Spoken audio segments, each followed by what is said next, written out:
So I have here my plain, my coffee butter and my chocolate butter, and this is for the cappuccino pain au chocolat.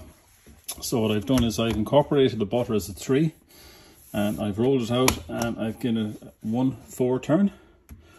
So I'm going to keep the white on the inside, I'm going to have the coffee on the top or the bottom, I'm going to have the chocolate on the top or the bottom. So I've had them in the fridge and they're just a little bit on the sticky side. So what I'm going to do is I'm just going to line them up here. They don't really need to be sprayed. They're going to stick to each other pretty well. So I'm just going to roll with the rolling pin. As you can see, they're in line, just to keep it all nice and level. Just in case, I just spray it with a little bit of water. So I'm going to mount the coffee butter on top of the plain, and then I'm going to mount the plain on top of the chocolate.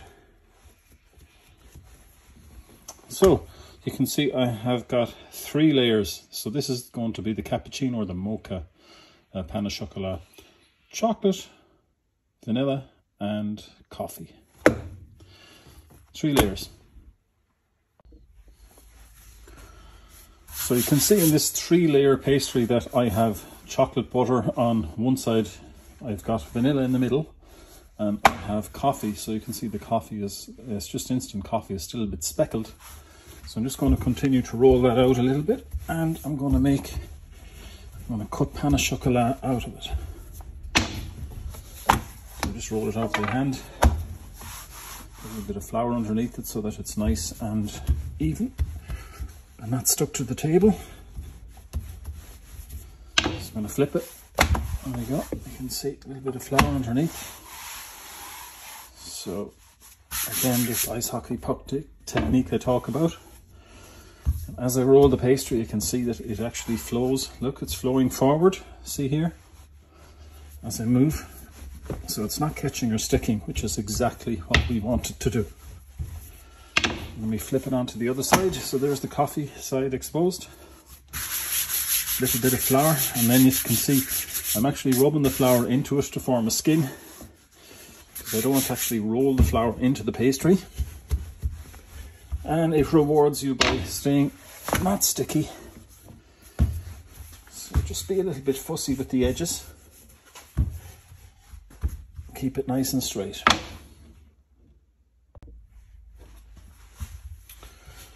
So I've the pastry rolled out to roughly 4 millimeters, and you can see there you have the lovely coffee butter colour coming through on one side, and then we have the chocolate coming through on the other. So again, I'm just brushing the pastry with my hand because I want to take all the excess flour from the dough, so that when I cut it, it's not going to open out when I make my chocolatines out of it. So there you go. It's nice speckled kind of an aspect to it.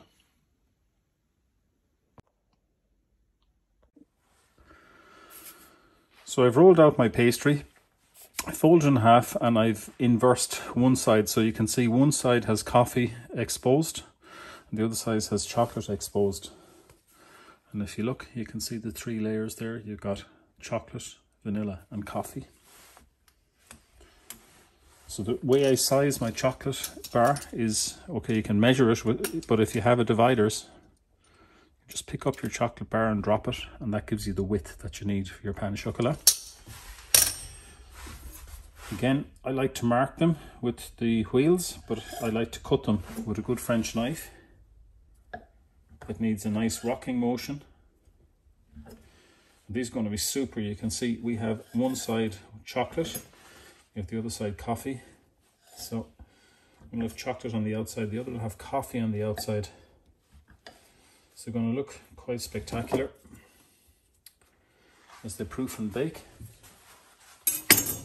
So it's important that you trim the ends so that you get a nice even size and that they're more or less the same size. So I like to spray them with water a little bit, just to helps them to stick just a very small amount. So I'm going to start from left to right. And just the weight of your hand, just roll and push. So I'm pushing the center down. So you can see they're beautiful, the 3 layers. We've got 2 flavored butters. So we've got plain butter, we've got coffee butter, and we have chocolate butter.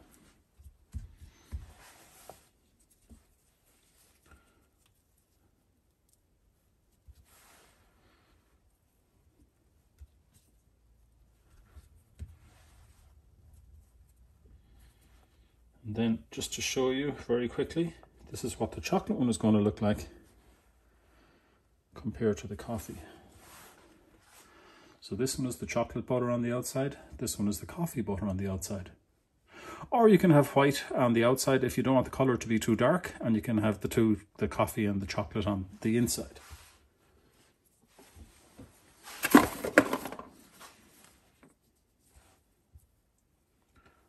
So I'm going to just quickly do the rest of these.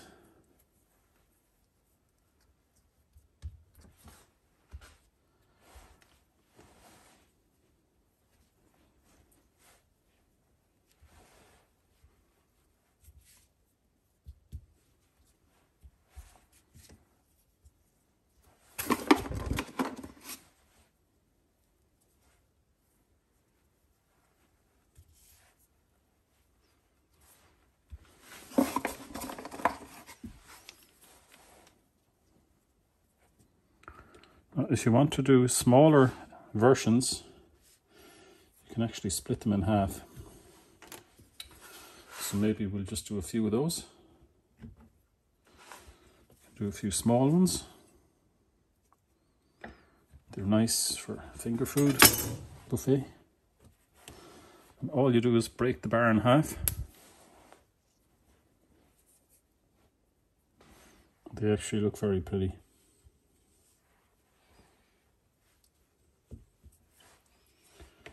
We'll just do one the reverse of that.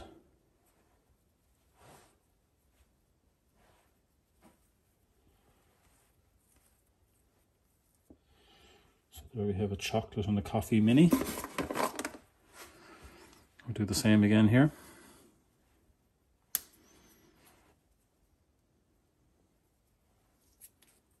There's a coffee one on the outside.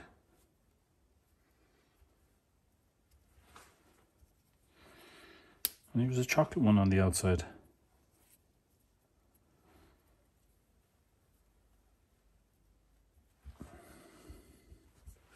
So just have a few more left to do.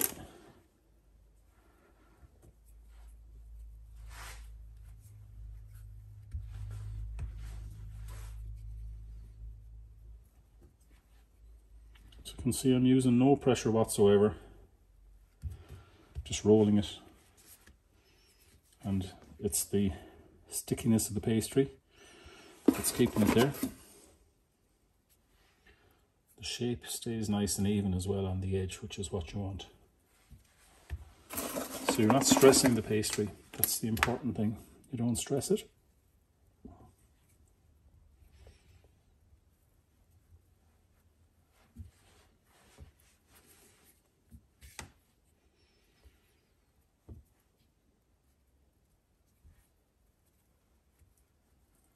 So we're nearly there. That's the edge one.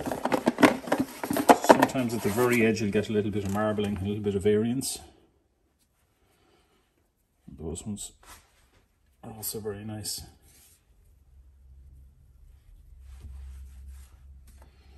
And the last one.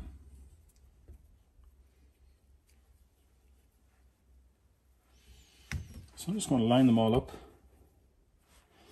so you can get to see them all.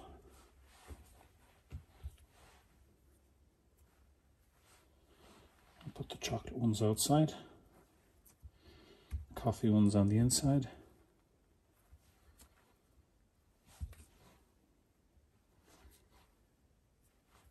You can see the difference and how the skin presents itself. And of course we have the little baby ones. So they're nice to do. Pardon me, they're nice to do before before you roll them.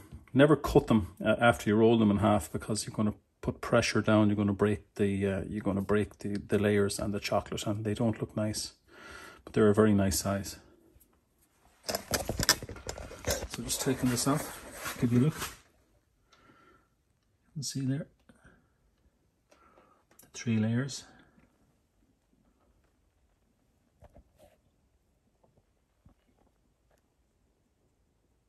Vanilla, coffee, chocolate. So going to prove these guys. You can see there how nice they are. Going to proof them and bake them off, and we'll finish them off then with a little bit of buttercream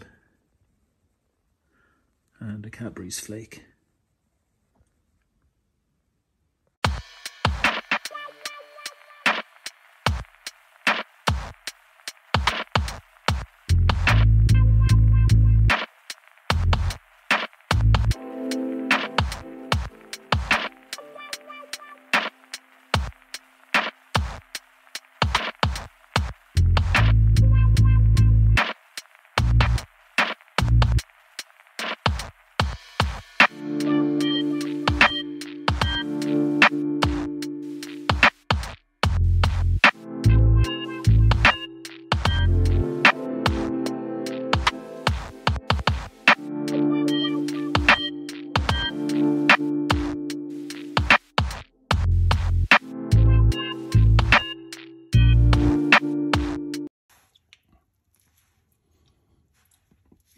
Okay, I've just finished piping the Cappuccino Chocolatine, and I made up a buttercream with fondant. So the fondant is a boiled sugar, so it is a very nice mouthfeel. 2 parts fondant to 1 part butter, and it's actually very nice. So then I'm going to garnish them with a Cadbury's flake.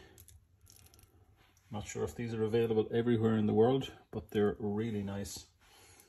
Very popular sweet over here in Ireland. It's made by a company called Cadbury's. I just have some smaller pieces then for the wee ones here. So they're really nice. So just to finish them off then, I'm just going to dust some very small dust of icing sugar. Now, they do darken in the oven quite a lot because of the cocoa powder and the coffee in the butter. And this is a nice way of just brightening them up, giving them a little bit of light. And to finish the effect then, I'm just going to put a tiny little dust. Ooh, that's a little bit much. There we go. A little dust of cocoa powder, so that when you're eating the chocolatine, you're going to get chocolate, you're going to get coffee, you're going to get icing sugar, you're going to get sweetness, and they're really, really nice. So just take this guy down off the stand, give you a look.